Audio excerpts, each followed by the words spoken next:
Hello and welcome to the supplemental lecture on simple harmonic motion. Okay, so our objectives here are to recognize that the different types of oscillating systems have different equations of motion that originate all from none other than Newton's second law. Okay, and different types of oscillating systems is something I will elaborate on. We are then going to practice the process of checking if a proposed position function, okay, so a function, is a valid solution to a given equation of motion.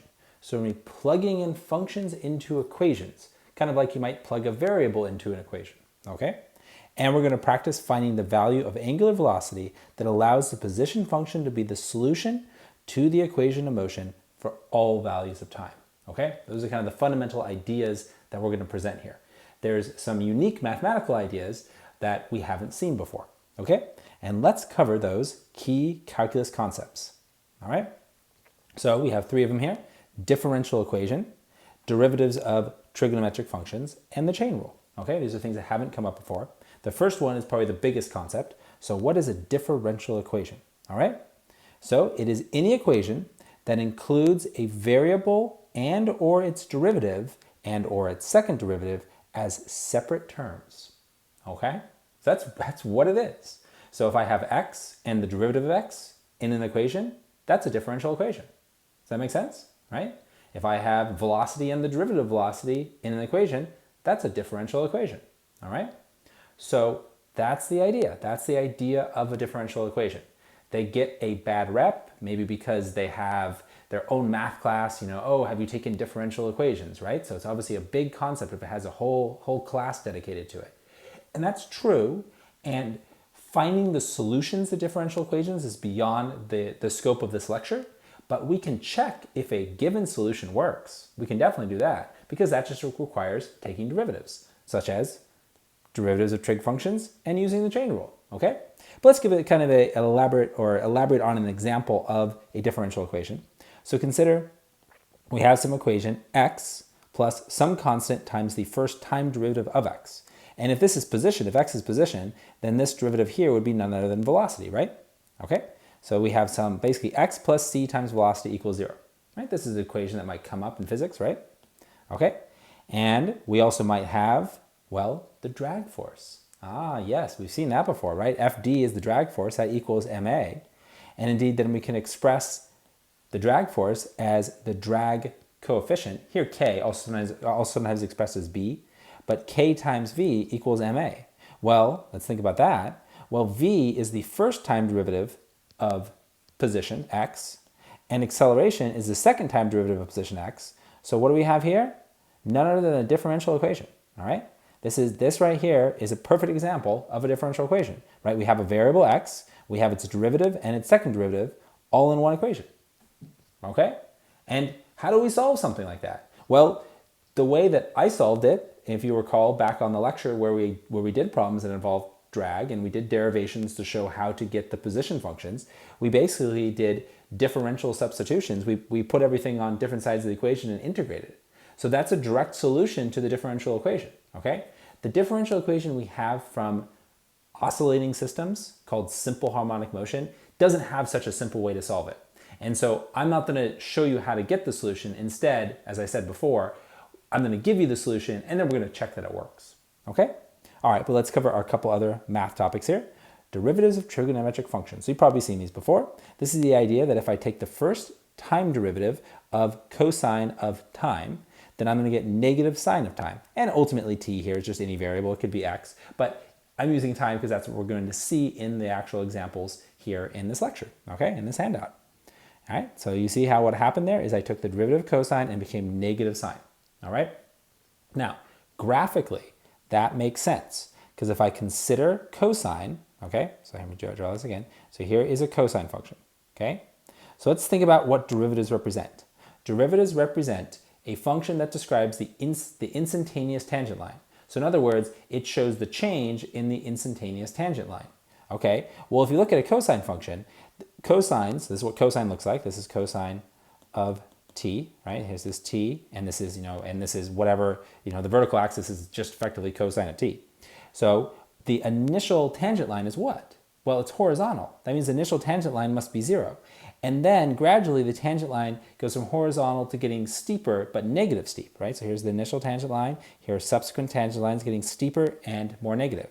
So that means that if I'm going to draw the trig function that must be the derivative, because that's the thing is that derivatives of trig functions and antiderivatives are always other trig functions.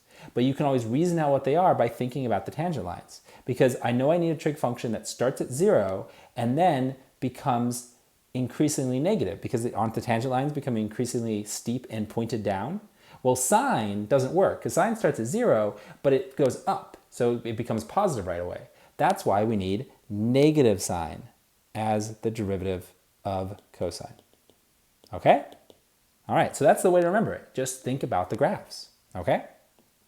All right. Likewise, if I take the derivative of sine, I get positive cosine. All right. And check it yourself. Draw out the graphs, visualize them, whatever works for you, and make sure that this derivative makes sense graphically, because there's no better way of remembering it. Okay. All right. So now the chain rule. Well, the calculus chain rule states that if I take the derivative of a function within a function, so the function 2, f2, is within the function f1. So if I do that, if I take the derivative of a function within a function, then that becomes this result right here. It becomes the first derivative of the outer function times the inner function, okay, without taking any derivatives, multiplied by the first derivative of the inner function. See? We basically just worked our way inside, with multiplication being the connection as we work our way inside. So first we take the outer derivative, and then we multiply by the inner derivative. Okay? All right? That's the chain rule. Maybe you've seen it in practice, maybe you haven't, but this is what it looks like, and let's see an example of it. So for example, if I'm going to take the derivative of cosine of at, well, I've got a cosine function as my outer function, and then I have this linear function as my inner function. All right? So then I would take the outer derivative first, right? So cosine becomes negative sine. The at is left untouched because, as you can see here, f2 is left untouched in the general form, okay? And then I multiply, and I just take the derivative of the inner function. In this case, the derivative of a times t is just a, all right? So there we go. There's the results of this derivative using the chain rule, okay? All right.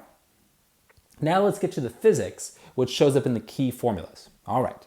So, and then we'll show us the example of a differential equation that we care about for these notes. All right, so I block them off into a few cases, right? So we basically have different types of oscillating systems. There's two that we're really going to actually work with, this one here and this one. And then on the next page, I've got two more that I just included for the sake of interest, but they're just too complex to really be examples that I want to do in this supplemental class, okay? So you're not going to actually solve any problems with these. I do examples with these in terms of the challenge problems and the calculus sequence of introductory physics, but even then it's pushing it a bit, okay? All right, so we'll just consider those points of interest. But now let's look at the ones that we really care about. All right, so first of all, what we're looking at here is the time-dependent motion of a spring, okay? So that's great to have a good concrete understanding. That's what this is. It is the time-dependent motion of a spring. And that might seem like something we've seen before, because we've talked a lot about springs. Springs are a big deal in physics, right? They're one of the go-to systems that we can discuss in terms of conservation of energy, in terms of forces, because we've got Hooke's law. We can talk about the accelerations of springs at certain points. But every time we talk about springs, we always ultimately, if we need to get from one point to another, use conservation of energy. Because we have no idea how long it takes to go from one point to another for a spring, because the acceleration was non-constant, or is non-constant. And we had no way of solving for that acceleration. We had no way of getting a position function for a spring. All right? I mentioned it a couple times, but since it was something that I couldn't show you, it probably never really drew your attention, because you're like, oh, well, I don't know, we do what we do with springs, right? But what we never did with springs was anything time dependent, okay? Now we can. And the reason we can is because now we're going to have an actual time-dependent position function for a spring, okay? But the only way to get it is to solve a differential equation, which is the reason we haven't done it before, okay? And this type of motion, the motion of a spring, when we're concerned about it actually moving in time, is called SHM, which stands for simple harmonic motion. It's just the name given, okay? I mean, it's simple because it's basically a simplification of where the mass is located, and it's harmonic because it's repeating. Okay, all right. So as I mentioned in the objectives of this handout, we start with Newton's second law. So there's no obscure, arcane start. It's straightforward. Definitely, this is it. We just start with F net equals ma. And from there, we just use Hooke's law. Because what is F net on a spring? It is the force that comes from Hooke's law, right? Recall, right, that F of a spring, the restoring force of a spring, is negative kx. Okay, that is Hooke's law. Okay, so that's nothing new. And then all I'm doing is I'm saying, well, that's equal to ma by Newton's second law, and I'm rewriting a in terms of the second time derivative of position. All right, why? So I can get a differential equation. All right, so then I'm going to move everything to one side. All right, basically kind of make it look like we would be setting up a polynomial to solve it. All right, you know how we have like our x squared plus 5x plus 6 equals 0, right? We tend to set it up that way. Move everything that's not 0 to one side. All right, same idea here, except we have derivatives rather than just terms. Okay, now there's our second derivative, the a. Okay, I divided everything by m, so the m came over here underneath the k. Okay, so here's the km over x. All right, we got rid of the negatives. We basically moved everything over to the right-hand side, right? Although I'm showing it this way. Okay, and that's it. So this expression, this equation, is called the equation of motion for the spring. And this term, equation of motion, is a general term for anything that is a differential equation that describes motion. Okay, so there's other equations of motions. This is the equation of motion for the simple harmonic oscillating spring. All right, okay, and its solution is this right here. This is the time-dependent solution. All right, this is called the position function. Okay, so notice, right, because the terminology is interesting, right? This is an equation and this is a function, which makes sense, right? See, right? This is function notation, of course, right? This is x as a function of t. Okay, so definitely they look like equations and functions, but just be careful with that notation. It's very important. You'll be much clearer in expressing these ideas if you use these terms: equation of motion, position function. All right, and the position function is the proposed solution to the equation of motion. The reason I say proposed isn't because no one knows it is. It absolutely is the correct proposed solution. It's just because I didn't show you where it came from. I'm just giving it to you, and we're going to check that it works. All right, because that's the level we're at in terms of it. And we're definitely going to use calculus to check that it works. So we're still using calculus. It's just that we're not actually going to use the techniques of solving differential equations. All right, all right. And furthermore, we've got this right here. Oh, some labels, right? We got A is the amplitude, okay? That's just the amplitude of the oscillation. That's the maximum distance that your mass, because there's a mass, right? Ultimately, the picture here is a spring, right? With a mass attached to it. It's that system, okay? The spring has some spring constant K, and then we're going to displace the mass a certain amount from equilibrium, okay? This is like the initial equilibrium length of the spring where it starts from rest, and maybe we pull it this way, and then we let it go. All right, that's the idea. That's the system we're talking about if it hasn't been clear, okay? And so in that sense, however far you pull it from equilibrium, that's in most cases your amplitude, unless you pull it and then give it an initial push. But if you pull it and release it, then this is your amplitude, because that's as far away from equilibrium as it's going to get. So the amplitude is measured in meters, okay? And then we've got the proposed solution, which is cosine. And it makes sense that the time-dependent motion of the spring is sinusoidal, right? Because when you release it, it's moving really slowly. It speeds up as it gets towards the equilibrium point. As it passes to the equilibrium point, that's the fastest it's going to be going, because then it starts compressing the spring. As it compresses the spring, it slows down, because now the spring is pushing back until eventually it reaches maximum compression, and then momentarily comes to rest, and then bounces back the other way, and then just repeats over and over again. So that type of repeating motion where it's slowing down and speeding up, that's absolutely like a sinusoidal type of motion, right? Now, of course, I have the benefit of seeing these systems a lot, but I hope that seems like a sinusoidal system, okay? A back and forth. Now, to be fair, you might be asking yourself, wait, did he say sine? I thought it was cosine, right? But that doesn't matter, okay? Cosine and sine are just phase shifted from one another, okay? Like if I take sine, okay, here's the sine function, but then I just move it a little bit to the side, say I move it to the left, right? I just take it and move that direction. What does it become? Well, it becomes cosine.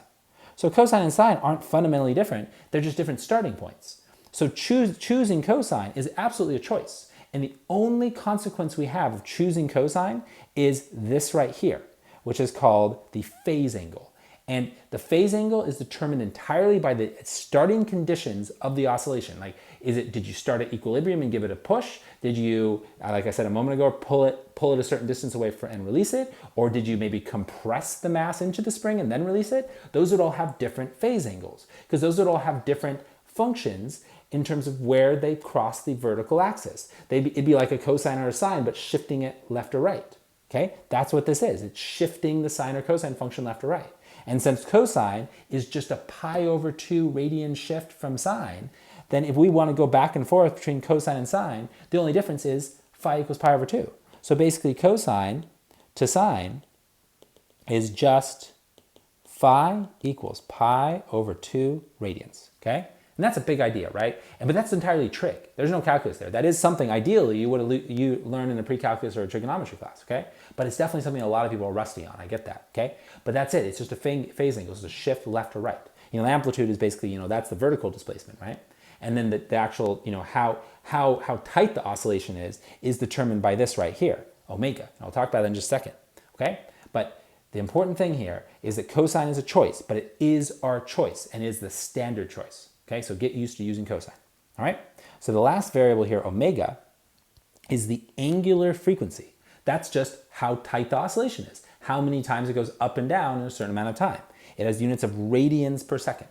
Okay, all right, and interestingly, the angular frequency is determined entirely by the physical parameters of the oscillation. Since we're talking about a spring, it's just the spring constant and the mass, and we'll show exactly where this square root comes from and why it has to be that, okay? But it's really nice, the really good thing to remember is it is determined entirely by the physical parameters, whereas the phase angle is determined entirely by the initial conditions, okay? So we can say, let me write this down for you. So physical parameters,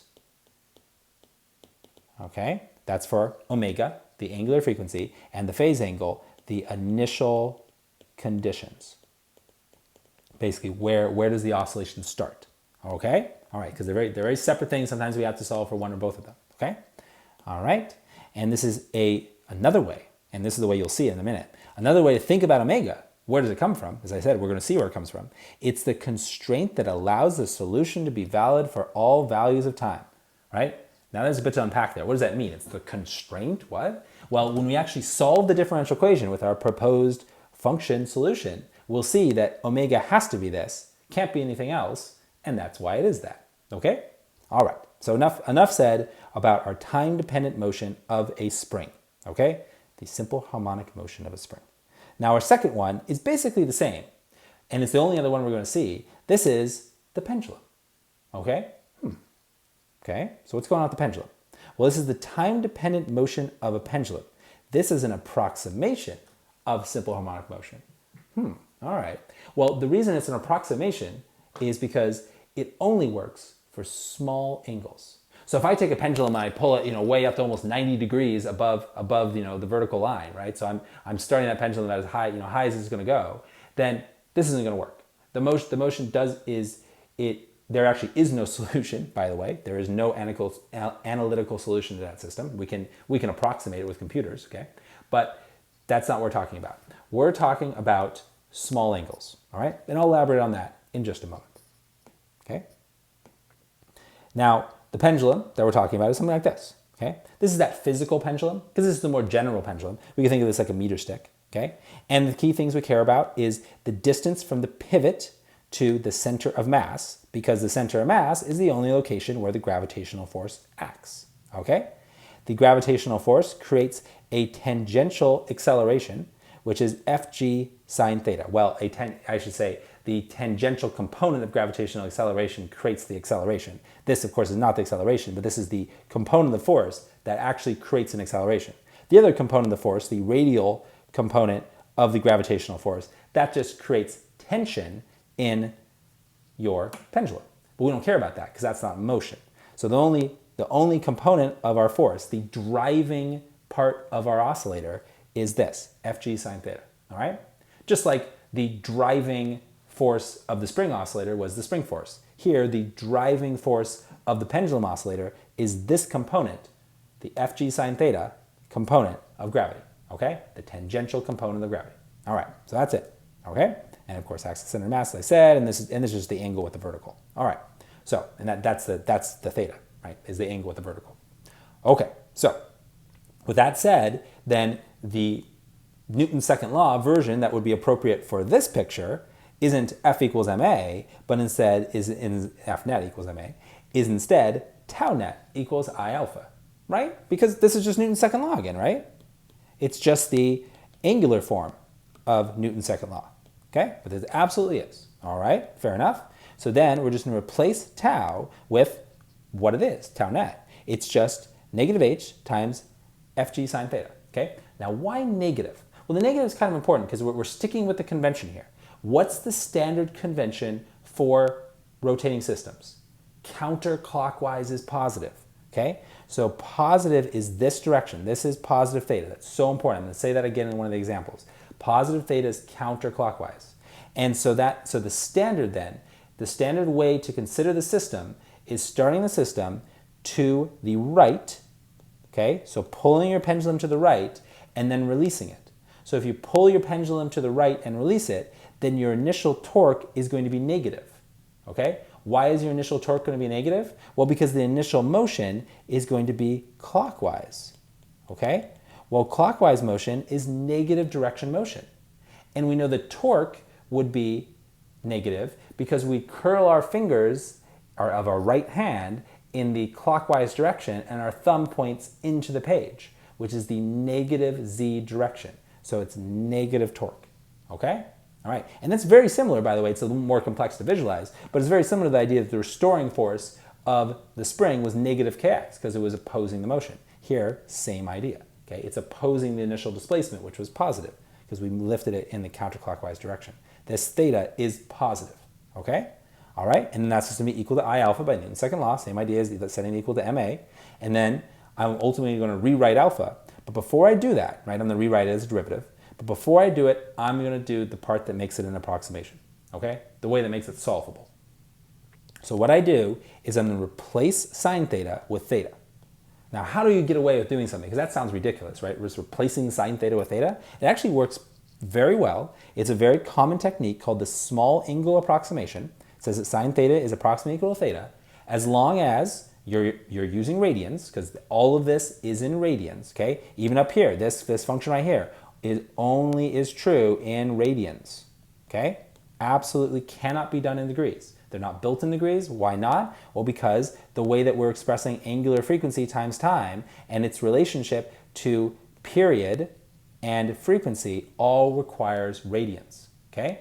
Because look, angular frequency is 2 pi times frequency, see? That means that we're in radian mode, so to speak, okay? So same idea here. We have to do this in radians. This approximation is only true in radians. And what is its limit of validity? Well, it only works as long as the angle that we're talking about is less than or equal to pi over 12, which is about 15 degrees.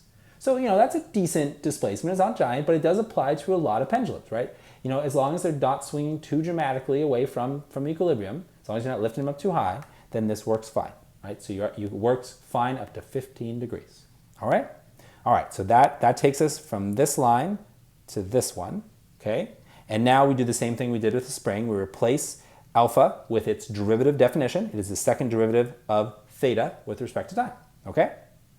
And then we're going to set up a differential equation. It has a very similar form. Basically, it's the same differential equation. The only thing that's different is on that second term, the linear term, the term that has x or theta by itself, no derivatives, is now, instead of having physical parameters of k over m, we have physical parameters of h mg over I. H is the distance from the pivot to the center of mass, m is the mass of the pendulum, g is gravitational acceleration, and I is the moment of inertia. So a few more things to consider, but same idea, set by the physical parameters of the system, okay? Our solution, again, is going to be, well, cosine, right? It's got amplitude, okay? It's got angular frequency, it's got phase angle, all right? And instead of it being position as a function of time, it's angle as a function of time, okay? That's our proposed solution to this differential equation, okay? This is our function, our position function, our angular position function, all right?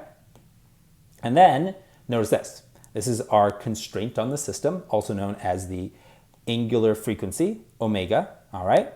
and it's equal to, no surprise, because we look at, okay, well this one, all we did was just take the k over m and put it aside the square root. Same thing here, we just take the term that's in front of the theta and put it aside the square root, okay? And notice that for simple pendulums, since the moment of inertia of a simple pendulum is just m times h squared, right, because h here is the radius of rotation, the distance from the pivot to the center of mass, right? So this is our moment of inertia also for a hoop, right? The simplest moment of inertia there is. So if I substitute that in, then my omega, my angular frequency, simplifies to the square root of g over h. Now that's even more comparable to the angular frequency of the spring, right? So often people will compare the simple pendulum to the spring because they're, that's obviously a natural comparison. Okay? All right. So that is the bulk of the material here. Okay? We'll do the practice in a second. Now let me just do a quick overview of these other two types. All right? So the idea here, all right, again, not that I see any problems of them, is that we can have different types of oscillating systems. And there's two that come up in introductory textbooks. And one of them is, and both these I'll do for the spring to keep it simpler, because the spring obviously doesn't have the approximation of the small angle, so it's simpler to discuss, is we can talk about the time-dependent motion of a spring with fluid drag. So this is called the damped oscillator, or the damped SHM. All right. So the idea there is it's nice because it creates a little bit of reality. It's a spring that won't bounce back and forth forever. It's a spring that gradually comes to rest, which is like a real spring, right? So it's nice. It's a real nice simplification. What's interesting is it only works if you introduce a drag, and it only works if you introduce Stokes drag, that type of drag that is proportional to velocity rather than proportional to velocity squared. And so it doesn't work if you introduce friction. There's actually not a nice clean solution. So that's kind of interesting because it's probably not just drag that's slowing a spring down. Now often it's friction as well. But that's not what we're talking about. The elegant solution requires drag exclusively. So I guess this is a spring in water, okay? But anyway, so you start with Newton's second law, except now you have two forces. You've got the drag force and the spring force, okay, equal to ma. That means that your differential equation has three terms. Whoa, look at that, right? It's got the second derivative term, the first derivative term, and the linear term. When you do the same sort of thing, you propose a solution or you use differential equation techniques to find a solution. The solution that works, that you can plug back into the equation and show that it works, is this right here. It's really similar. It's got the cosine. The only difference is it's got a amplitude that itself is time dependent. So what this is this is a decaying amplitude. Decaying amplitude. And we can see it because look, it's got an exponential decay term in there because it's got e to the negative power. So it's exponentially decaying. What that essentially looks like is it looks like an oscillation that is inside of an exponential envelope, right? So there's like an exponential envelope on top of the sinusoidal behavior, and that's causing it to decay down to no movement at all. Okay, so physically it kind of makes sense. It's definitely a justifiable solution, and indeed it works. And then you can then take the exponent, and you can express it as gamma, and then gamma is dependent just on the drag coefficient and the mass, and then the angular frequency, which is called the damped frequency, is slightly different. So when you actually go ahead and plug in the differential equation and solve it, you find that the angular frequency becomes this expression here. So instead of just k over m, it's got the second term. The thing is that the second term is often very, very small, and so that means that omega, in many cases, is approximately equal, or omega prime is approximately equal to omega. So the damped frequency is always very, very similar to the undamped frequency. I mean, they'll only be off by like a fraction of a percent in terms of their actual numerical difference. In even extreme cases, sometimes even closer than that, like a thousandth of a percent off. Okay. So, but then there you have it. That's the damped simple harmonic oscillator. And the last one is, this is the most complicated one. This is the time-dependent motion of a spring with drag and an external force. This is the driven simple harmonic oscillator, also sometimes called the driven damped simple harmonic oscillator. But what's interesting is you can't have a driven oscillator without considering damping, because if you try to drive an oscillator but make it a perfect oscillator, you're just going to find that the oscillator will immediately hit resonance, which is to say that you immediately get an infinite amplitude, which makes no physical sense. So it's a dead end. So if you want to actually really discuss, even at a basic level, a oscillator where you're sort of like shaking it. So imagine it's the spring, it's in water, or it's experiencing some sort of drag force, but you're shaking the table to keep it going, right? So you're kind of you're steadily giving it a vibration back and forth. You're going like do do do do, kind of you're trying to find that sweet spot to keep the spring bouncing. Okay, so that's the driving force that you're putting into the system. That's making it a driven oscillator. So now we've got three forces acting on this mass on the spring, all equal to ma by Newton's second law, which means that when we actually look at our differential equation, the convention is to not set it to 0, but actually set it equal to the driving term, where because F naught is actually the driven force, okay? So you see this because this is the driving force, okay? The external driving force, all right? And then we end up with a proposed solution that has 2 terms in it. The interesting thing is that this second term, this decay term, quickly goes to 0. So it goes to 0 real fast. So after usually just a fraction of a second, you're only left with a term that basically looks a lot like the solution to the basic simple harmonic oscillator, even more so than the damped one, right? Because in other words, the damping term just goes away. We need it numerically, but it does. But in practicality, it goes away. The difference, though, is that the amplitude is dependent on the physical parameters, which was not the case before. But that kind of makes sense because it depends how, because you see the frequency shows up right there. Because that's the idea. If you hit the resonant frequency, you're going to get a bigger amplitude. And resonance is this idea. It's the sweet spot of vibration. So it kind of makes sense that the amplitude should be dependent on that. So it's dependent on this like ratio between that external frequency and a complicated mashup here of the physical parameters. Interestingly, too, the phase angle itself is determined by the physical parameters, which doesn't happen for any of the other oscillators. Phase angles are usually completely independent of everything except the initial conditions. All right, so there you have it. Quick summary. I think it's very interesting. I hope you found it interesting as well. Now let's do our 2 examples and call it a day. All right, so example 1. We want to show that the position function that we were given for the most basic oscillator there is, just the mass on a spring, this one right here, okay, is a valid solution to the equation of motion for the simple harmonic motion mass on a spring, okay? And what value of omega makes this solution value for all values of time? So it makes it true for all values of t, all right? So how do we do this?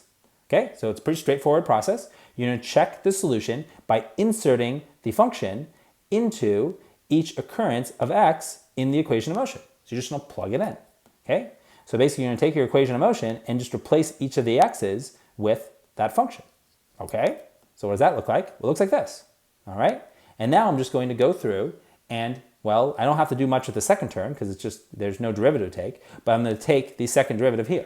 Now to take the second derivative, you just take the first derivative and then take the second derivative. So this is kind of where the chain rule comes up, all right? You just take the derivative on the inside and then take the derivative on the outside, okay? So I first, I take the derivative here and then I've already taken the inside derivative, okay? And then I did nothing with the second term. And now I take the second derivative. Now, when I did the first derivative, the cosine became negative sine. What else happened? Well, the omega, due to the chain rule, this is really where the chain rule comes up, the omega that was inside got pulled outside, okay? So that's the fact that the omega got pulled outside, that's a direct consequence of the chain rule, okay? So don't forget that step, because otherwise you won't get the right answer, okay? And then, okay, when I take the second derivative, well then my negative sine becomes negative cosine, because the derivative of sine is positive cosine, so if it's negative, negative just sticks around. I went and pulled the first omega that I got from the chain rule of the first derivative out in front, but then, look, I picked up a second omega because I had to take another derivative, right? That's another chain rule, okay? And then the second term is still along for the ride, okay? So then, if I think about it, well, now these are like terms. This one is a cosine omega t plus phi. This one is also a cosine omega t plus phi. So I can factor out the like term part, and then what I got that's different is negative omega squared, because here I just multiplied the 2 omegas together, so negative omega squared, plus k over m, okay?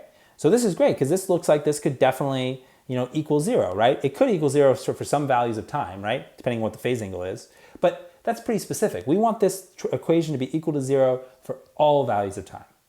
And again, this is an oscillating function, right? By its very nature, sine functions go up and down.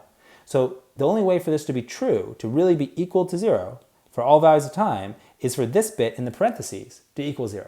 See? That's interesting, isn't it? Okay? So this expression must be 0 in order for a cosine omega t plus phi to be a valid solution. All right. Okay? And so that's what we do. We just take the bit in the parentheses, okay? And we say, well, that must be equal to 0, which means if we solve for omega, omega must be equal to the square root of k over m. So the angular frequency must be equal to the square root of the spring constant divided by the mass attached to the spring. Okay? So what we've done is we have confirmed that the wave function, we've confirmed the wave function solution and found omega. And really, I call it a wave function because I guess I'm in the habit of doing that. Really here, the term I'm trying to use though is position function. Okay, wave function is kind of, oh, well, they're all kind of generally, this is a non-traveling wave, but that's confusing, right? So it's better just call it a position function. Okay? Okay, all right. Hopefully that makes sense. In the homework, I'll show you right now. Flip over here. In the homework, you're going to do basically the same sort of thing. You're just going to show that for the pendulum, that the proposed solution is indeed a valid solution to the equation of motion. So same exact idea, okay? But you're just doing it for the other one, okay? Now, example number 2. There's a bit more steps here, quite a bit more, okay? And not as much calculus, to be honest. A little bit, right? And I kind of forced the calculus at that because you could just kind of have these as given formulas. But let's see what's going on here. So you have a simple pendulum that undergoes simple harmonic motion and has a length of 71.6 centimeters, an amplitude of 9 degrees, okay? And we're told that the initial angle is the amplitude, all right, at time equals 0. So in other words, we have a pendulum. We pull it up to 9 degrees, not drawn on a scale, okay, but here's the theta, okay? And then what we're going to do is, then, since this is the initial angle is also the maximum angle, that means that what are we doing? That means that we're releasing it from rest. Because that's the only way that the initial angle could be equal to the maximum angle. As we lift it up, we say that this is the initial angle, but also the maximum angle, and then we just let the pendulum go, and then it's going to swing down and then swing back and forth forever because it's undamped, okay? That's the system we're talking about. And we're pulling it to the left, which is, so we have an initial positive angle, okay? So the initial angle is positive because positive is counterclockwise, positive theta, okay? All right. And we're going to use calculus to find the angular velocity of the swinging pendulum when the angular position is negative theta max over 6, okay? So one thing and this is supposed to be, there's not supposed to be a meter there. I think I have it crossed out in the version I'm uploading. Basically, this is just a typo from the other version of the problem where it's a spring. And so, of course, theta is not measured in meters, it's measured in radians, and that's already here. The radians are already implied. So ignore that m, it's not supposed to be there, okay? But what we do care about is that we care about an angular position which is negative theta max over 6. So it's 9 degrees, well, converted to radians, divided by 6. So let's first consider that. That's the first step here. So we're given the amplitude, 9 degrees, but I immediately convert it over to radians by just multiplying by pi over 180, okay, because that cancels out the degrees and leaves me radians. And so then 9 degrees is 0.157 rads. Okay, so that's our amplitude. That's our initial angle, okay? All right, excellent. Also the maximum angle. Now, the idea then is at some later time, the angle is going to be negative theta max over 6. So what that would look like, okay, so if this is the initial angle, okay, so this is theta max, not drawn on a scale, just trying to make it more dramatic so you can see it. At some later point, the pendulum's going to swing down, and then it's going to get to some point here, which is on the negative side, okay? So then this is theta final, which is equal to negative theta max over 6. And it's negative because it's to the left. Anything to the left of the equilibrium is negative theta. Anything to the right of equilibrium is positive theta. And it's really important to understand that for thinking about the signs, because the signs are important when things are positive and when they're negative, okay? So to the left of equilibrium is negative, to the right is positive, okay? Because to the right is counterclockwise motion, which is positive motion for the standard convention. Just like the standard convention is to say that positive x is to the right. Same idea here. Positive theta is counterclockwise. Okay? All right, so good. All right, and we're going to go ahead and find the angular frequency, omega. I'm going to zoom in a bit now that we can. Okay? And the angular frequency is just g over h because it's a simple pendulum. Okay? So you don't have to worry about the moment of inertia. It's just g over h. All right, and so we're given, or we can assume it's on Earth, and we're given L. Okay, because in this case, all the mass is located all the way at the end. That's what a simple pendulum is. And so the distance to the center of mass is the same as the length of the pendulum. So it's just 71.6 centimeters converted to meters. And there we have the angular frequency, 3.7 radians per second. Okay? That's how fast the pendulum moves. And angular frequency is directly related to things like period and frequency. All right? Okay. And then we're going to find the phase angle. All right? Now, if we think about it, remember the basic choice of the function is cosine. So cosine omega t plus phi. So if you think about it, if you have something that starts at maximum positive amplitude, that sounds a lot like cosine, right? So cosine starts at maximum positive amplitude, right? Isn't that maximum and positive? So maybe we should expect the phase angle to be 0. Okay, let's see. All right, so what we're going to do is we're just going to set up our position function and note that it's at t equals 0, it's equal to theta max. So in other words, theta max equals the position function plugging in for t equals 0. Well, if you do that, if you take the position function and plug in t equals 0, well, omega times 0 is just 0. So that means that you just get 1 equals cosine of phi. And 1 comes from just dividing both sides of the equation by theta max. See? Okay, I'm just dividing both sides of the equation by theta max. That cancels out on both sides. We just have a 1 and a 1. Okay? And so that's why I just have 1 equals cosine of phi coming directly from that. See? Okay? Okay.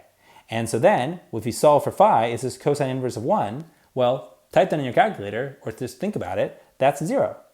So indeed, that's the case. Our phase angle is 0. So our choice of cosine as our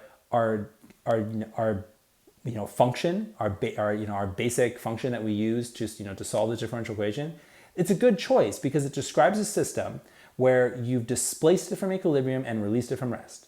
And that's kind of what comes to mind for an oscillator. That's the natural way to start something oscillating. You pull the spring back and you let it go. You lift the pendulum up and you let it go, right? And that's what we're talking about. And that's the function that doesn't require a phase angle, or where the phase angle just zeroes out, which is great, right? Okay. So then we've got our full function. Okay. We got it numerically, right? So here is theta as a function of time, right? This is angular position, right? And so that means we could find where it is at any point, at any time t. Wonderful. Okay, there's our angular frequency. It's all in there. Okay? All right, but we're not done because we are asked to find the angular velocity. Okay, now note it, and I'm going to say this many times, or at least not too many times, but the angular velocity is not the same as the angular frequency. Not at all. Okay? Okay, so that means we need to actually find the angular velocity. This didn't show up under our key equations, but the angular velocity is just the first time derivative of the position function. The position function being the solution to the differential equation, right? All right, so notice how I'm expressing it. I'm expressing it as theta with a little dot above it.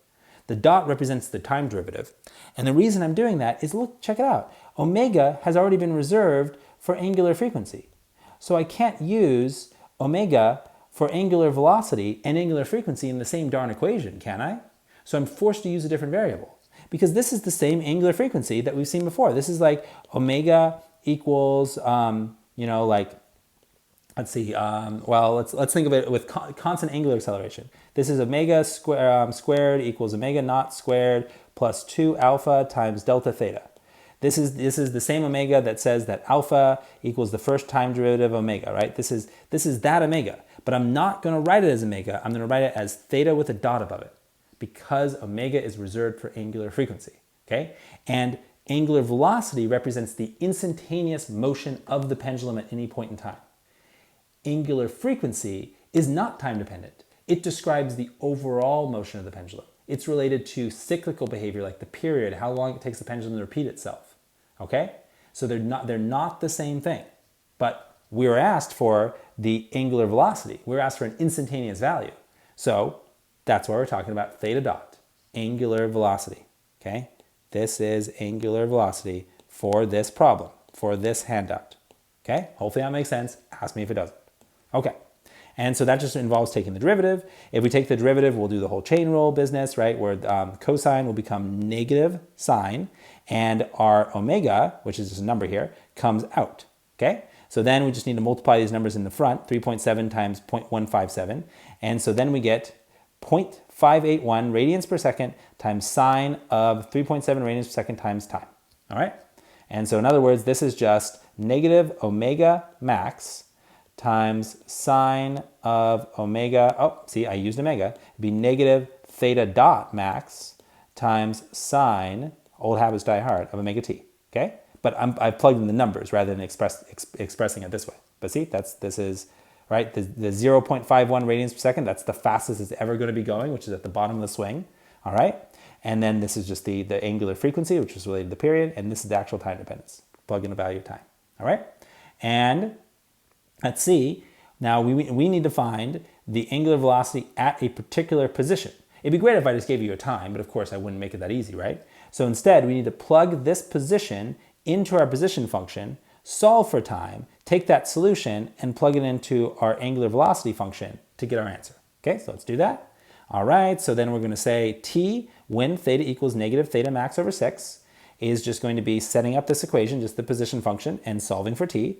So that's all I'm going to do. I'm just going to solve for t. All right, so I'm just isolating the t by taking a cosine inverse of 1 over 6. It's 1 over 6 because these two values just divide one by the other, we just get 1. And then we got the 1 over the angular frequency in front of the inverse cosine function. And we get a time of 0.47 seconds, okay? All right, I'll explain in a minute why that time seems reasonable. And it's very important here to check that your answers seem reasonable because that might mean you're in degree mode and not radian mode. Uh-oh, okay.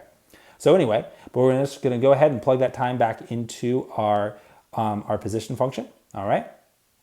Excuse me, actually we're plugging it into our velocity function. And you can see that here because it's sine. So there should be a dot there. Whoops. All right, typo. There's a dot. This is our velocity function. Okay? And we're plugging in the time that we found from the position function because we were given a particular position and a negative position, which means it's to the left. Okay? And so then we get a negative velocity. Does that make sense that it's a negative velocity? Well, yes, because think about the pendulum. Okay? So here it is. Here's the vertical line. Here, I'll make it a dotted line. Okay? And here's the pendulum. It started at some initial angle. Okay, so this is our theta naught, okay, which also equals theta max. It's going to swing down. It's then going to reach this point right here, which is 1/6 the way back up on the other side.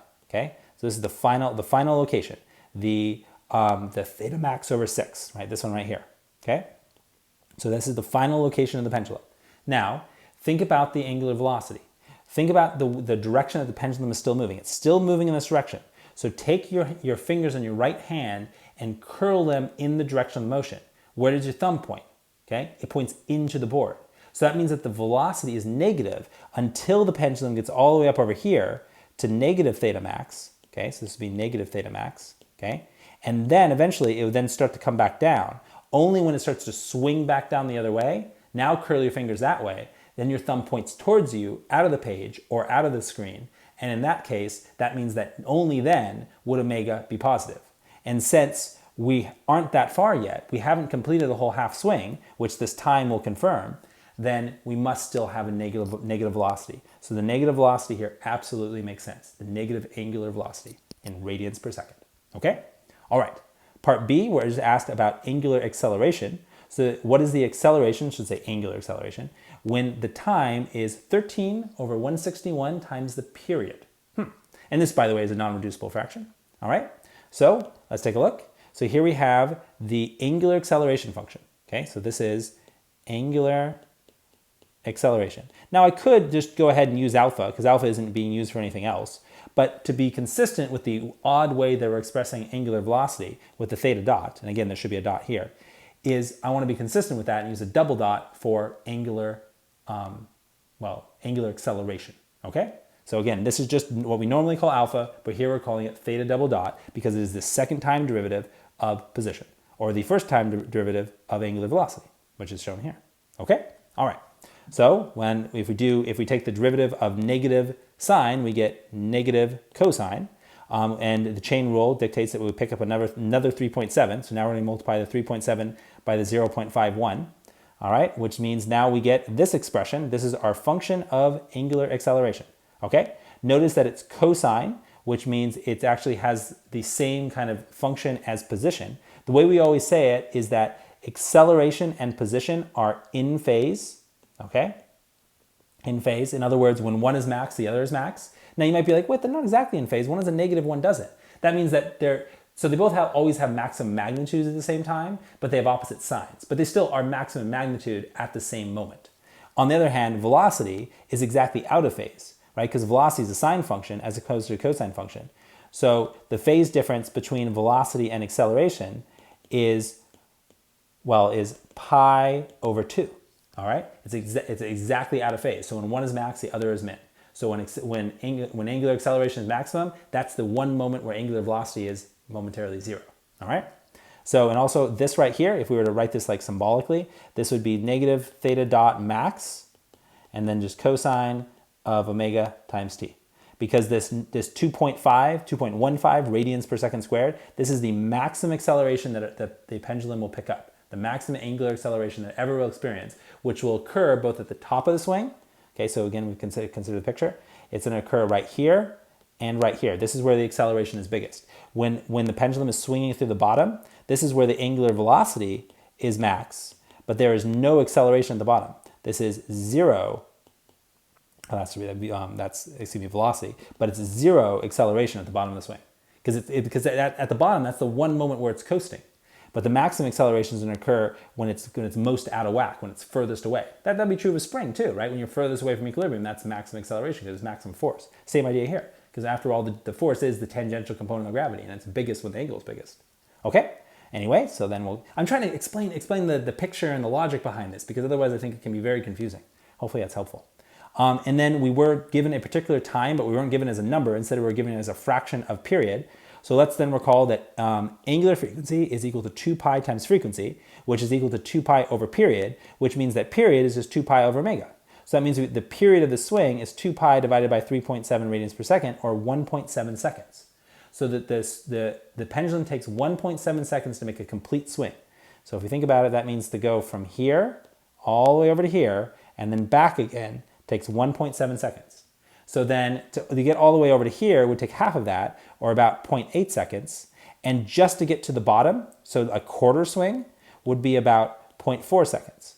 Okay? Well, 0.4 seconds, check it out. That's pretty similar to the value we got here for the time when we solved for it just being a little bit past the bottom of the swing. So that's where that's what I mentioned before, that this number makes sense because it's just a little bit more than a quarter period, right? So it's just slightly more than a quarter, a quarter period, which absolutely makes sense because it should be pretty low because after all is just a 1/6 of maximum height or maximum angular displacement. Okay? But anyway, so there's our 1.7 seconds. So we just want to multiply that by 13 over 161, which then is just 1.37 as a number. And we just plug it in because we got our acceleration function. And there we go. There is our acceleration. Does the sign make sense? Should it be negative? All right. Well, again, okay, let's think about how long this is, right? So this is after, if we think about 13 over 161 as a number, I think that is like a tenth. Let's see. Let me check it. All right. It's just under a tenth. Okay, so basically 13 over 161 is about, we'll say it's about 8. Okay, about 8%, excuse me. So just even rougher, we could add that to about a tenth of a period. Well, a tenth of a period is less than a quarter. So that means that we're talking about the acceleration when if it started here, it's just gone down a little bit. It hasn't even got to the bottom yet. So it hasn't even completed 1/4 of a full swing, because the full swing is to the other side and back again. So then should we expect the angular acceleration to be negative? Well, let's think about it. So it's moving in the clockwise direction, it's the negative direction, and it's speeding up in the clockwise direction. So then our thumb should point in the same direction as omega, which was into the screen or the board, thus, or page or whatever. So thus, it definitely is negative. But in fact, the angular acceleration would become positive sooner than angular velocity. It would become positive as soon as we get to the bottom, because once the pendulum gets to the bottom of the swing, then it's slowing down. If it's slowing down, but it's still turning clockwise, you curl your fingers in the clockwise direction, which puts your thumb into the page. Okay, so that tells you that even after the bottom of the swing, the angular velocity is still negative, which is what we found indeed, because this was after the bottom of the swing, right? This is on the way back up. Okay, but still moving in the clockwise direction. Okay, but since it's slowing down because it's on the way back up, and your thumb's pointing into the screen, you know that angular acceleration, theta double dot, must point anti-parallel. In other words, out of the screen or page. Thus, it would be positive. So for any value bigger than for any value of t larger than about 0.4 seconds, a quarter of a period, then the angular acceleration would then become positive. But of course, then it would become negative again, right? But it would be positive as soon as that. Okay, but we're not there yet. Okay, now we also see that this is pretty near the maximum angular acceleration, and that's because we haven't gone very far. Okay, because the maximum acceleration would be at t equals 0 in magnitude. Okay, but in this case, it's a little bit smaller than 2.15, but it's not that much smaller. Again, because this is a pretty small fraction of the period. Okay, so everything checks out, which is so important. All right, final part C. Okay, so if you look at part C, now we're finally going to introduce the phase angle. So if the same spring instead of starting at maximum, instead it started on the left side and at 5/9 of maximum, then what would the position function, velocity function, and acceleration functions look like? okay? And they're all angular. The angular position, the angular velocity, and the angular acceleration functions. I just left out the word, but you get the idea, okay? So what would the new functions look like? Because now they're all going to have non-zero phi. It's not going to be 0 anymore, okay? It's going to be some other value, and we need to find it. Other than that, it's going to be exactly the same, okay? So the only difference here is we have to find phi. All right, so the only difference here is the phase angle set by the initial state of the simple harmonic oscillator. All right, so at t equals 0, phi equals negative 5/9 over theta max. So that means that the system starts with the pendulum over here on the left-hand side. It's starting in the negative region rather than the positive region, okay? All right, and so what we're going to do is we're just going to set up our theta, instantaneous theta, set it equal to the position function at t equals 0. We know that t equals 0 means that omega times 0 just becomes 0, so all that's left is the phi. And then we just solve for phi, so then phi will just be cosine inverse of negative 5/9, and we get plus or minus 2.16 radians. All right, so it's a pretty big phase shift because we're almost starting all the way on the other side. In fact, if we started over here, if our initial angle was negative theta max, then our phase angle in that case would just be, well, it'd be positive phi. All right, phi. Well, the word that rhymes with that, pi.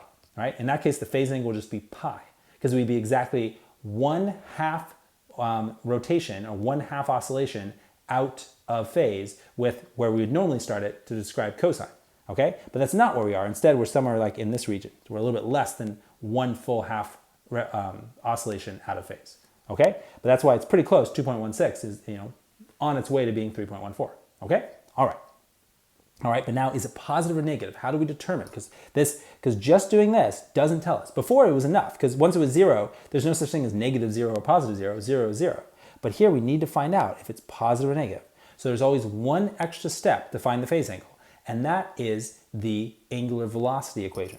Okay, so we see, okay, well at t equals 0, the initial angular velocity must be greater than 0. Okay, and the reason it must be greater than 0 is because if we take it and we release it over here, then its initial motion is going to be counterclockwise. Aha! Well, counterclockwise motion is positive motion. So it must start with a positive velocity. Whereas before, when we released it from the positive section, it started with a negative velocity. Okay? But here it's starting with a positive velocity. All right? And so in that sense, the initial angle is to the left of equilibrium, which means the initial rotation is counterclockwise, which is positive. Okay? And so that means that only phi equals positive 2.16 radians, not negative, satisfies the equation of taking theta, and there's a dot there, I'll add both the dots back, where they're supposed to be. Theta dot at t equals 0 is greater than 0, okay? So the only way for this to be greater than 0 is for this to be positive, all right? Okay, all right, so good. We got that out of the way, and we're done. Because everything else about the functions is unchanged, all right? So here, look, we got the position function. The only difference is we just add the phase angle. We've got the angular velocity function, exactly the same, but we just add the phase angle. See, it's the same thing in front, right? And we got the angular acceleration, second derivative of the position function. All right, same exact thing. We just had 2.15 in front. We just had the phase angle. Okay, so that's it. That's the thing about phase angles. They do take conceptually. They're hard to figure out, but then they don't require any extra work in terms of the actual setup. All right, that's it. And the one you have for your homework is the same kind of problem, all the same steps, except it's the simpler one. It's a spring instead of the pendulum, so the notation isn't so confusing. But otherwise, it's all the same steps. Okay. Well, anyway, I know this went a little long, but there's a lot here to unpack. Thank you so much for watching this lecture video. Bye for now.